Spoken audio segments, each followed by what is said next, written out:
রবীন্দ্রনাথ ঠাকুরের উপন্যাস গোরা, পর্ব 17।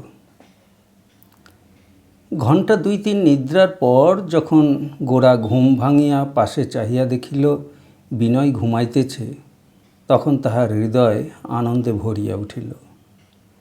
স্বপ্নে একটা প্রিয় জিনিস হারাইয়া জাগিয়া উঠিয়া যখন দেখা যায় তাহা হারায় নাই, তখন যেমন আরাম বোধ হয়, গোরার সেই রূপ হইল। বিনয়কে ত্যাগ করিলে গোরার জীবন যে কতখানি পঙ্গু হইয়া পড়ে, আজ নিদ্রাভঙ্গে বিনয়কে পাশে দেখিয়া তাহা সে অনুভব করিতে পারিল। এই আনন্দের আঘাতে চঞ্চল হইয়া গোরা ঠেলাঠেলি করিয়া বিনয়কে জাগাইয়া দিল এবং কহিল, চলো, একটা কাজ আছে। গোরার প্রত্যহ সকালবেলায় একটা নিয়মিত কাজ ছিল। সে পাড়ার নিম্ন শ্রেণীর লোকদের ঘরে যাতায়াত করিত। তাহাদের উপকার করিবার বা উপদেশ দিবার জন্য নহে, নিতান্তই তাহাদের সঙ্গে দেখা সাক্ষাৎ করিবার জন্যই যাইত। শিক্ষিত দলের মধ্যে তাহার এরূপ যাতায়াতের সম্বন্ধ ছিল না বলিলেই হয়। গোরাকে ইহারা দাদা ঠাকুর বলিত এবং কড়ি বাঁধা হুঁকা দিয়া অভ্যর্থনা করিত। কেবলমাত্র ইহাদের আতিথ্য গ্রহণ করিবার জন্যই গোরা জোর করিয়া তামাক খাওয়া ধরিয়াছিল। এই দলের মধ্যে নন্দ গোরার সর্বপ্রধান ভক্ত ছিল। নন্দ ছুতারের ছেলে, বয়স 22। সে তাহার বাপের দোকানে কাঠের বাক্স তৈয়ারি করিত। ধাপার মাঠে শিকারীর দলে নন্দর মতো অব্যর্থ বন্দুকের লক্ষ্য কাহারও ছিল না। ক্রিকেট খেলায় গোলা ছুঁড়িতেও সে অদ্বিতীয় ছিল। গোরা তাহার শিকার ও ক্রিকেটের দলে ভদ্র ছাত্রদের সঙ্গে এই সকল ছুতার কামারের ছেলেদের একসঙ্গে মিলাইয়া লইয়াছিল। এই মিশ্রিত দলের মধ্যে নন্দ সকল প্রকার খেলায় ও ব্যায়ামে সকলের সেরা ছিল। ভদ্র ছাত্রেরা কেহ কেহ তাহার প্রতি ঈর্ষান্বিত ছিল, কিন্তু গোরার শাসনে সকলেরই তাহাকে দলপতি বলিয়া স্বীকার করিতে হইত। এই নন্দর পায়ে কয়েকদিন হইল একটা বাটালি পড়িয়া গিয়া ক্ষত হওয়ায় সে খেলার ক্ষেত্রে অনুপস্থিত ছিল। বিনয়কে লইয়া এই কয়দিন গোরার মন বিকল ছিল। সে তাহাদের বাড়িতে যাইতে পারে নাই। আজ প্রভাতেই বিনয়কে সঙ্গে করিয়া সে ছুতার পাড়ায় গিয়া উপস্থিত হইল। নন্দদের দোতলা খোলার ঘরের দ্বারের কাছে আসিতেই ভিতর হইতে মেয়েদের কান্নার শব্দ শোনা গেল। নন্দর বাপ বা অন্য পুরুষ অভিভাবক বাড়িতে নাই। পাশে একটি তামাকের দোকান ছিল। তাহার কর্তা আসিয়া কহিল, নন্দ আজ ভোরবেলায় মারা পড়ে আছে, তাহাকে দাহ করিতে লইয়া গেছে। নন্দ মারা গিয়াছে? এমন স্বাস্থ্য, এমন শক্তি, এমন তেজ, এমন হৃদয়, এত অল্প বয়স, সেই নন্দ আজ ভোরবেলায় মারা গিয়াছে? সমস্ত শরীর শক্ত করিয়া গোরা স্তব্ধ হইয়া দাঁড়াইয়া রহিল। নন্দ একজন সামান্য ছুতারের ছেলে। তাহার অভাবে ক্ষণকালের জন্য সংসারে যেটুকু ফাঁক পড়িল তাহা অতি অল্প লোকেরই চোখে পড়িবে, কিন্তু আজ গোরার কাছে নন্দর মৃত্যু নিদারুণ রূপে অসঙ্গত ও অসম্ভব বলিয়া ঠেকিল। গোরা যে দেখিয়াছে তাহার প্রাণ ছিল। এত লোক তো বাঁচিয়া আছে, কিন্তু তাহার মতো এত প্রচুর প্রাণ কোথায় দেখিতে পাওয়া যায়?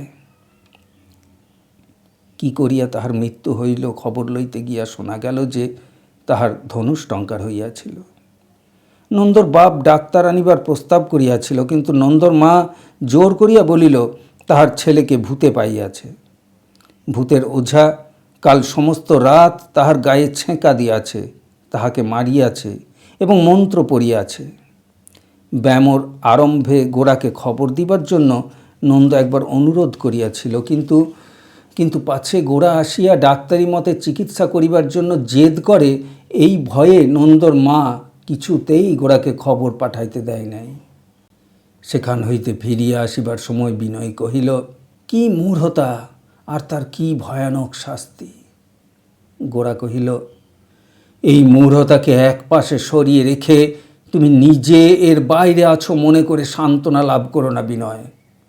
এই মূঢ়তা যে কত বড় আর এর শাস্তি যে কতখানি তা যদি স্পষ্ট করে দেখতে পেতে, তাহলে ওই একটা আক্ষেপোক্তি মাত্র প্রকাশ করে ব্যাপারটাকে নিজের কাছ থেকে ঝেড়ে ফেলবার চেষ্টা করতে না। মনের উত্তেজনার সঙ্গে গোরার পদক্ষেপ ক্রমশই দ্রুত হইতে লাগিল। বিনয় তাহার কথায় কোনো উত্তর না করিয়া তাহার সঙ্গে সমান পা রাখিয়া চলিবার চেষ্টায় প্রবৃত্ত হইল। গোরা বলিতে লাগিল, সমস্ত জাত মিথ্যার কাছে মাথা বিকিয়ে দিয়ে রেখেছে। দেবতা, অপদেবতা, পেঁচো, হাঁচি, বৃহস্পতিবার, ত্রৈধ্য স্পর্শ, ভয় যে কত তার ঠিকানা নেই। জগতে সত্যের সঙ্গে কি রকম পৌরুষের সঙ্গে ব্যবহার করতে হয় তা এরা জানবে কি করে? আর তুমি আমি মনে করছি যে আমরা যখন দুপাতা বিজ্ঞান পড়েছি তখন আমরা আর এদের দলে নেই। কিন্তু এ কথা নিশ্চয় যেন চারদিকের হীনতার আকর্ষণ থেকে অল্প লোক কখনোই নিজেকে বই পড়া বিদ্যার দ্বারা বাঁচিয়ে রাখতে পারে না। এরা যতদিন পর্যন্ত জগৎ ব্যাপারের মধ্যে নিয়মের আধিপত্যকে বিশ্বাস না করবে, যতদিন পর্যন্ত মিথ্যা ভয়ের দ্বারা জড়িত হয়ে থাকবে, ততদিন পর্যন্ত আমাদের শিক্ষিত লোকেরাও এর প্রভাব ছাড়াতে পারবে না। বিনয় কহিল, শিক্ষিত লোকেরা ছাড়াতে পারলেই বা তাতে কি? কজনই বা শিক্ষিত লোক? শিক্ষিত লোকদের উন্নত করবার জন্যেই যে অন্য লোকদের উন্নত হতে হবে তা নয়, বরঞ্চ অন্য লোকদের বড় করবার জন্যেই শিক্ষিত লোকেদের শিক্ষার গৌরব। গোরা বিনয়ের হাত ধরিয়া কহিল, আমি তো ঠিক ওই কথাই বলতে চাই, কিন্তু তোমরা নিজেদের ভদ্রতা ও শিক্ষার অভিমানে সাধারণের থেকে স্বতন্ত্র হয়ে দিব্য নিশ্চিন্ত হতে পারো। এটা আমি বারংবার দেখেছি বলেই তোমাদের আমি সাবধান করে দিতে চাই যে নিচের লোকদের নিষ্কৃতি না দিলে কখনোই তোমাদের যথার্থ নিষ্কৃতি নেই। নৌকার খোলে যদি ছিদ্র থাকে তবে নৌকার মাস্তুল কখনোই গায়ে ফুঁ দিয়ে বেড়াতে পারবে না, তা তিনি যতই উচ্চে থাকুন না কেন। বিনয় নিরুত্তরে গোরার সঙ্গে সঙ্গে চলিতে লাগিল। গোরা কিছুক্ষণ চুপ করিয়া চলিয়া হঠাৎ বলিয়া উঠিল, না বিনয়, না, এ আমি কিছুতেই সহজে সহ্য করতে পারবো না। ওই যে ভূতের ওঝা এসে আমার নন্দকে মেরে গেছে, তার মার আমাকে লাগছে, আমার সমস্ত দেশকে লাগছে। আমি এই সব ব্যাপারকে এক একটা ছোট এবং বিচ্ছিন্ন ঘটনা বলে কোনো মতেই দেখতে পারি নে। তথাপি বিনয়কে নিরুত্তর দেখিয়া গোরা গর্জিয়া উঠিল, বিনয়, আমি বেশ বুঝতে পারছি তুমি মনে মনে কি ভাবছ। তুমি ভাবছ এর প্রতিকার নেই, কিংবা প্রতিকারের সময় উপস্থিত হতে অনেক বিলম্ব আছে। তুমি ভাবছ এই যে সমস্ত ভয় এবং মিথ্যা সমস্ত ভারতবর্ষকে চেপে দাঁড়িয়ে রয়েছে, ভারতবর্ষের এ বোঝা হিমাচলের মতো বোঝা, একে ঠেলে টলাতে পারবে কে? কিন্তু আমি এরকম করে ভাবতে পারি নে। যদি ভাবতুম তাহলে বাঁচতে পারতুম না। যা কিছু আমার দেশকে আঘাত করছে তার প্রতিকার আছেই, তা সে যত বড় প্রবল হোক, এবং একমাত্র আমাদের হাতেই তার প্রতিকার আছে। এই বিশ্বাস আমার মনে দৃঢ় আছে বলেই আমি চারিদিকের এত দুঃখ, দুর্গতি, অপমান সহ্য করতে পারছি। বিনয় কহিল, এত বড় দেশজোড়া প্রকাণ্ড দুর্গতির সামনে বিশ্বাসকে খাড়া করে রাখতে আমার সাহসই হয় না। গোরা কহিল, অন্ধকার প্রকাণ্ড আর প্রদীপের শিখা ছোট। সেই এত বড় অন্ধকারের চেয়ে এতটুকু শিখার উপরে আমি বেশি আস্থা রাখি। দুর্গতি চিরস্থায়ী হতে পারে এ কথা আমি কোনো মতেই বিশ্বাস করতে পারি না। সমস্ত বিশ্বের জ্ঞান শক্তি, প্রাণ শক্তি তাকে ভিতরে বাহিরে কেবলই আঘাত করছে। আমরা যে যতই ছোট হই, সেই জ্ঞানের দলে, প্রাণের দলে দাঁড়াবো। দাঁড়িয়ে যদি মরি, তবু এ কথা নিশ্চয়ই মনে রেখে মরব যে আমাদেরই দলের জিত হবে। দেশের জড়তাকেই সকলের চেয়ে বড় এবং প্রবল মনে করে তারই উপর বিছানা পেতে পড়ে থাকবো না। আমি তো বলি, জগতে শয়তানের উপরে বিশ্বাস স্থাপন করা আর ভূতের ভয় করা ঠিক একই কথা। ওতে ফল হয় এই যে রোগের সত্যকার চিকিৎসায় প্রবৃত্তিই হয় না। যেমন মিথ্যা ভয় তেমনি মিথ্যা ওঝা, দুয়ে মিলেই আমাদের মারতে থাকে। বিনয়, আমি তোমাকে বারবার বলছি, এ কথা এক মুহূর্তের জন্য স্বপ্নেও অসম্ভব বলে মনে করো না যে আমাদের এই দেশ মুক্ত হবেই। অজ্ঞান তাকে চিরদিন জড়িয়ে থাকবে না, এবং ইংরেজ তাকে আপনার বাণিজ্য তরীর পিছনে চিরকাল শিকল দিয়ে বেঁধে নিয়ে বেড়াতে পারবে না। এই কথা মনে দৃঢ় রেখে প্রতিদিনই আমাদের প্রস্তুত থাকতে হবে। ভারতবর্ষ স্বাধীন হবার জন্য ভবিষ্যতের কোন এক তারিখে লড়াই আরম্ভ হবে, তোমরা তারই উপর বরাত দিয়ে নিশ্চিন্ত হয়ে আছো। আমি বলছি, লড়াই আরম্ভ হয়েছে, প্রতি মুহূর্তে লড়াই চলছে। এ সময় যদি তোমরা নিশ্চিন্ত হয়ে থাকতে পারো, তাহলে তার চেয়ে কাপুরুষতা তোমাদের কিছুই হতে পারে না। বিনয় কহিল, দেখো গোরা, তোমার সঙ্গে আমাদের একটা প্রভেদ আমি এই দেখতে পাই যে পথে ঘাটে আমাদের দেশে প্রতিদিন যা ঘটছে এবং অনেক দিন ধরেই যা ঘটে আসছে, তুমি প্রত্যহই তাকে যেন নূতন চোখে দেখতে পাও। নিজের নিঃশ্বাস প্রশ্বাসকে আমরা যেমন ভুলে থাকি, এগুলোও আমাদের কাছে তেমনি। এতে আমাদের আশাও দেয় না, হতাশও করে না। এতে আমাদের আনন্দ নেই, দুঃখও নেই। দিনের পর দিন অত্যন্ত শূন্যভাবে চলে যাচ্ছে। চারিদিকের মধ্যে নিজেকে এবং নিজের দেশকে অনুভব মাত্র করছি নে। হঠাৎ গোরার মুখ রক্তবর্ণ হইয়া তাহার কপালের শিরাগুলা ফুলিয়া উঠিল। সে দুই হাত মুঠা করিয়া রাস্তার মাঝখানে এক জুড়ি গাড়ির পিছনে ছুটিতে লাগিল এবং বজ্রকণ্ঠে সমস্ত রাস্তার লোককে চকিত করিয়া চিৎকার করিল, থামাও গাড়ি। একটা মোটা ঘড়ির চেন পরা বাবু গাড়ি হাঁকাইতেছিল। সে একবার পিছন ফিরিয়া দেখিয়া দুই তেজস্বী ঘোড়াকে চাবুক কষাইয়া মুহূর্তের মধ্যে অদৃশ্য হইয়া গেল। একজন বৃদ্ধ মুসলমান মাথায় এক ঝাঁকা ফল, সবজি, আন্ডা, রুটি, মাখন প্রভৃতি আহার্য সামগ্রী লইয়া কোনো ইংরেজ প্রভুর পাকশালার অভিমুখে চলিতেছিল। চেন পরা বাবুটি তাহাকে গাড়ির সম্মুখ হইতে সরিয়া যাইবার জন্য হাঁকিয়াছিল। বৃদ্ধ শুনিতে না পাওয়াতে গাড়ি প্রায় তাহার ঘাড়ের উপর আসিয়া পড়ে। কোনো মতে তাহার প্রাণ বাঁচিল, কিন্তু ঝাঁকা সমেত জিনিসগুলা রাস্তায় গড়াগড়ি গেল এবং ক্রুদ্ধ বাবু কোচবাক্স হইতে ফিরিয়া তাহাকে ড্যাম সুয়ার বলিয়া গালি দিয়া তাহার মুখের উপর সপাং করিয়া চাবুক বসাইয়া দিতে তাহার কপালে রক্তের রেখা দেখা দিল। বৃদ্ধ আল্লাহ বলিয়া নিঃশ্বাস ফেলিয়া যে জিনিসগুলা নষ্ট হয় নাই তাহাই বাছিয়া ঝাঁকায় তুলিতে প্রবৃত্ত হইল। গোরা ফিরিয়া আসিয়া বিকীর্ণ জিনিসগুলা নিজে কুড়াইয়া তাহার ঝাঁকায় উঠাইতে লাগিল। মুসলমান মুটে ভদ্রলোক পথিকের এই ব্যবহারে অত্যন্ত সংকুচিত হইয়া কহিল, আপনি কেন কষ্ট করছেন বাবু? এ আর কোনো কাজে লাগবে না। গোরা এ কাজের অনাবশ্যকতা জানিত এবং সে ইহাও জানিত, যাহার সাহায্য করা হইতেছে সে লজ্জা অনুভব করিতেছে।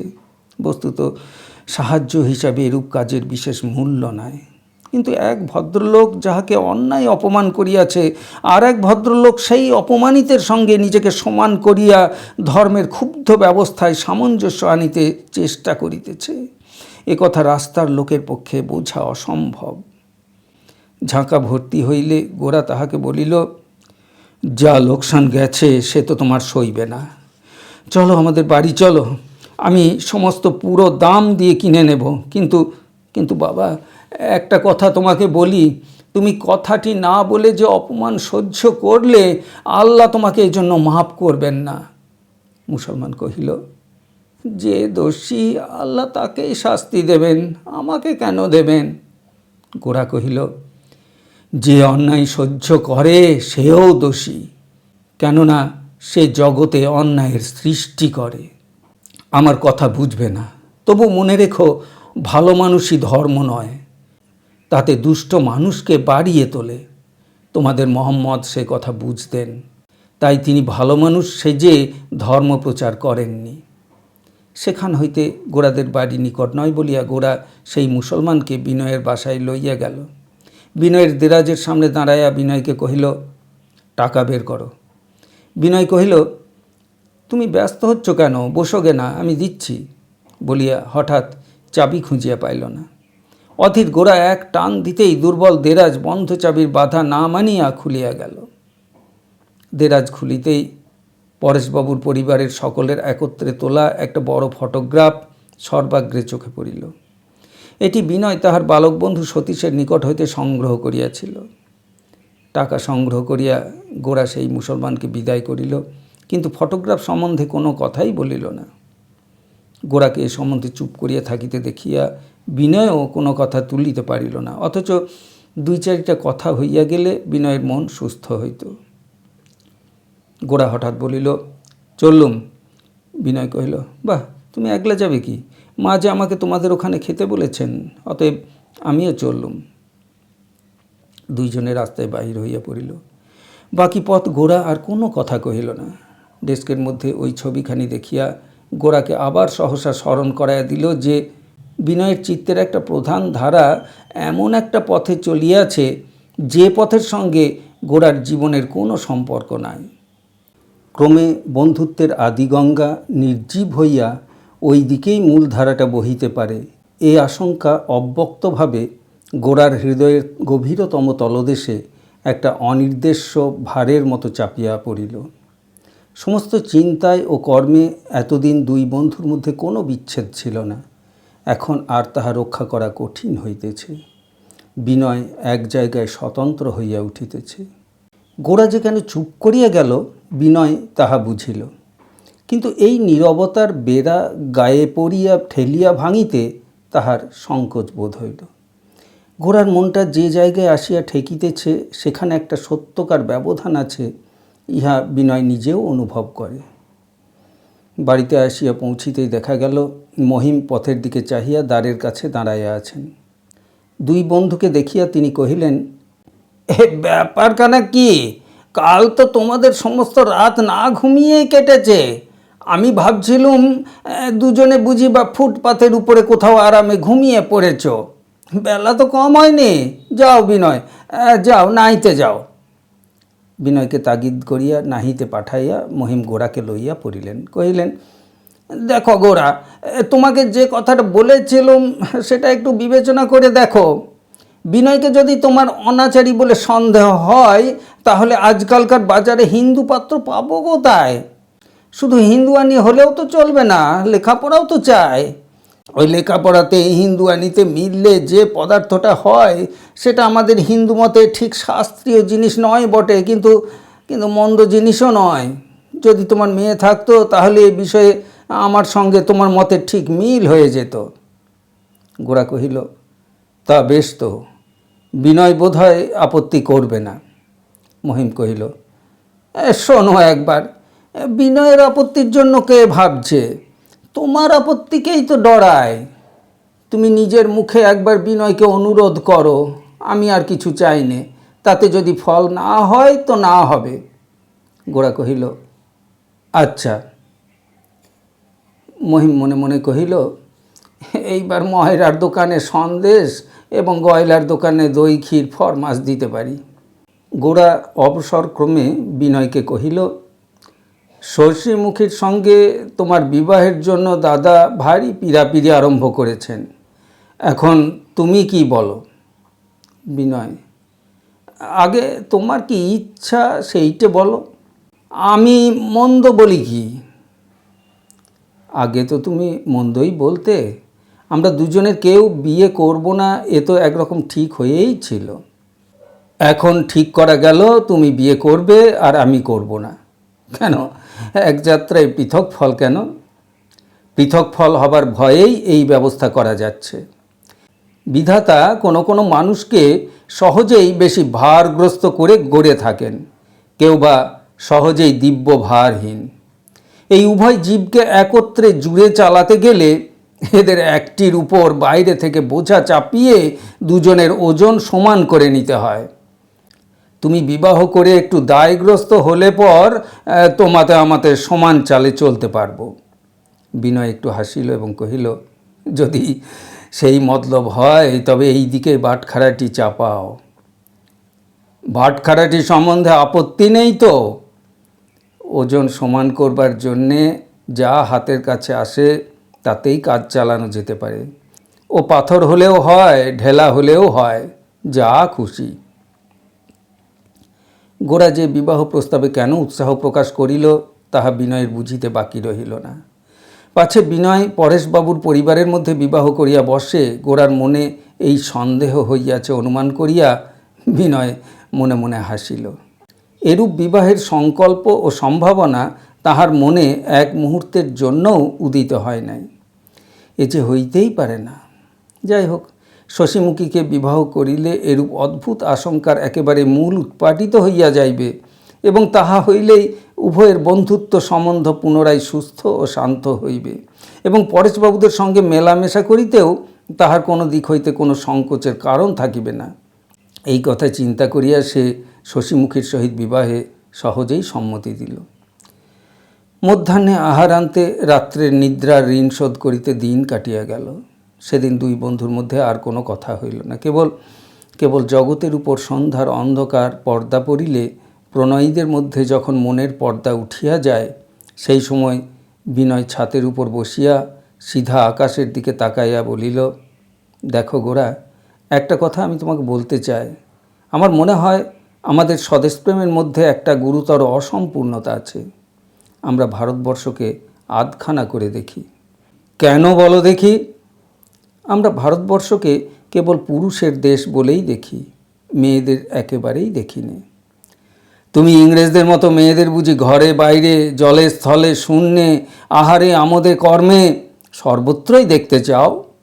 তাতে ফল হবে এই যে পুরুষের চেয়ে মেয়েকেই বেশি করে দেখতে থাকবে। তাতেও দৃষ্টির সামঞ্জস্য নষ্ট হবে। না না, তুমি আমার কথাটাকে ওরকম করে উড়িয়ে দিলে চলবে না। ইংরেজদের মতো করে দেখব কি দেখব না সে কথা কেন তুলছ? আমি বলছি এটা সত্য যে স্বদেশের মধ্যে মেয়েদের অংশকে আমাদের চিন্তার মধ্যে আমরা যথা পরিমাণে আনি নে। তোমার কথাই আমি বলতে পারি, তুমি মেয়েদের সম্বন্ধে এক মুহূর্তও ভাবো না। দেশকে তুমি যেন নারীহীন করে জানো। সেরকম জানা কখনোই সত্য জানা নয়। আমি যখন আমার মাকে দেখেছি, মাকে জেনেছি, তখন আমার দেশের সমস্ত স্ত্রীলোককে সেই এক জায়গায় দেখেছি এবং জেনেছি। ওটা তুমি নিজেকে ভোলাবার জন্য একটা সাজিয়ে কথা বললে মাত্র। ঘরের কাজের মধ্যে ঘরের লোকে ঘরের মেয়েদের অতি পরিচিতভাবে দেখলে তাতে যথার্থ দেখাই হয় না। নিজেদের গার্হস্থ্য প্রয়োজনের বাইরে আমরা দেশের মেয়েদের যদি দেখতে পেতুম, তাহলে আমাদের স্বদেশের সৌন্দর্য এবং সম্পূর্ণতাকে আমরা দেখতুম। দেশের এমন একটি মূর্তি দেখা যেত যার জন্য প্রাণ দেওয়া সহজ হতো। অন্তত তাহলে দেশের মেয়েরা যেন কোথাও নেই, এই রকম ভুল আমাদের কখনোই ঘটতে পারত না। জানি ইংরেজের সমাজের সঙ্গে কোনো রকম তুলনা করতে গেলেই তুমি আগুন হয়ে উঠবে। আমি তা করতে চাই না।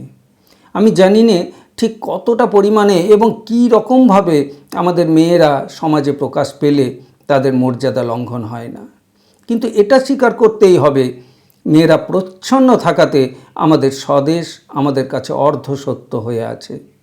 আমাদের হৃদয়ে পূর্ণ প্রেম এবং পূর্ণ শক্তি দিতে পারছে না। গোরা, তুমি এ কথাটা সম্প্রতি হঠাৎ আবিষ্কার করলে কি করে? বিনয়, হ্যাঁ, সম্প্রতিই আবিষ্কার করেছি এবং হঠাৎ আবিষ্কারই করেছি।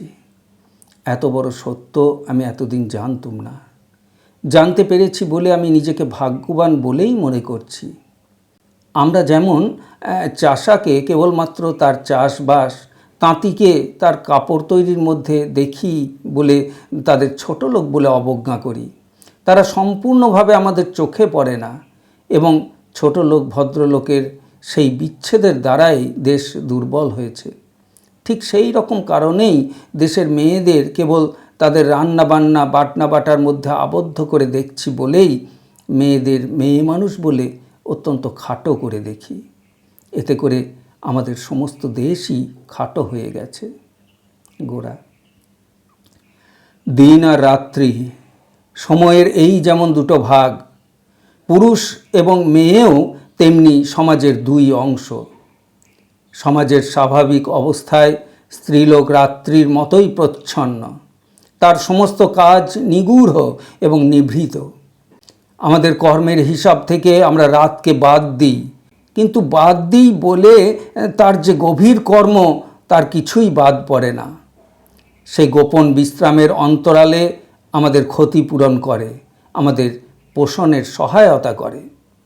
যেখানে সমাজের অস্বাভাবিক অবস্থা সেখানে রাতকে জোর করে দিন করে তোলে, সেখানে গ্যাস জ্বালিয়ে কল চালানো হয়, বাতি জ্বালিয়ে সমস্ত রাত নাচ গান হয়। তাতে ফল কি হয়? ফল এই হয় যে রাত্রির যে স্বাভাবিক নিভৃত কাজ তা নষ্ট হয়ে যায়, ক্লান্তি বাড়তে থাকে, ক্ষতিপূরণ হয় না, মানুষ উন্মত্ত হয়ে ওঠে। মেয়েদেরও যদি তেমনি আমরা প্রকাশ্য কর্মক্ষেত্রে টেনে আনি, তাহলে তাদের নিগূঢ় কর্মের ব্যবস্থা নষ্ট হয়ে যায়। তাতে সমাজের স্বাস্থ্য ও শান্তি ভঙ্গ হয়, সমাজে একটা মত্ততা প্রবেশ করে। সেই মত্ততাকে হঠাৎ শক্তি বলে ভ্রম হয়, কিন্তু সে শক্তি বিনাশ করবারই শক্তি। শক্তির দুটো অংশ আছে, এক অংশ ব্যক্ত আর এক অংশ অব্যক্ত, এক অংশ উদ্যোগ আর এক অংশ বিশ্রাম, এক অংশ প্রয়োগ আর এক অংশ সংবরণ। শক্তির এই সামঞ্জস্য যদি নষ্ট করো তাহলে সে ক্ষুব্ধ হয়ে ওঠে, কিন্তু সে ক্ষোভ মঙ্গলকর নয়। নরনারী সমাজ শক্তির দুই দিক। পুরুষই ব্যক্ত, কিন্তু ব্যক্ত বলেই যে মস্ত তা নয়, নারী অব্যক্ত। এই অব্যক্ত শক্তিকে যদি কেবলই ব্যক্ত করবার চেষ্টা করা হয়, তাহলে সমস্ত মূলধন খরচ করে ফেলে সমাজকে দ্রুত বেগে দেউলে করবার দিকে নিয়ে যাওয়া হয়। সেই জন্যে বলছি, আমরা পুরুষরা যদি থাকি যজ্ঞের ক্ষেত্রে, মেয়েরা যদি থাকে ভাঁড়া রাগলে, তাহলেই মেয়েরা অদৃশ্য থাকলেও যজ্ঞ সুসম্পন্ন হবে। সব শক্তিকেই একই দিকে, একই জায়গায়, একই রকমে খরচ করতে চাই যারা, তারা উন্মত্ত।